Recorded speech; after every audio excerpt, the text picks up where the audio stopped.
Moving on to a bit of a more, I suppose, normal question, which comes from Hayley. And Hayley asks, what pets did you guys have when growing up? Well, we had a couple, I suppose, more than anything. We had fish. I say couple, we had two types. We had fish and we had dogs. So the dogs we always had, what Mum and Dad always have, are the breed bearded collies.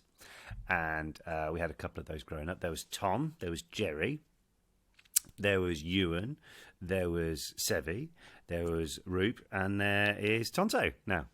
So they're the beardies from it. And then we had two fish as well. Now, when we were growing up, there was a really popular kids like crime cartoon about these fish called Sharky and George. Crime busters of the sea.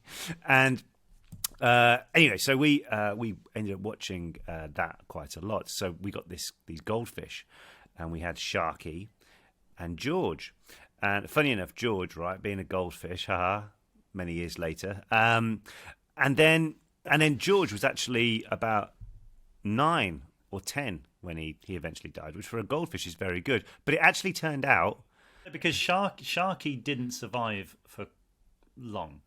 Sharky then all the week, did he? He had enough. George survived, like we said, years, and he kept changing shape and size every so often, and his colour changed a little bit. He was like a moving thing. Obviously, he's a moving fish. And then one day, eventually, George succumbed to inevitability. And anyway, he had a really good innings. Anyway, it turned out, for years, my dad kept replacing George with another George because he didn't want us to know that George had gone. Slam dunk, are you ready?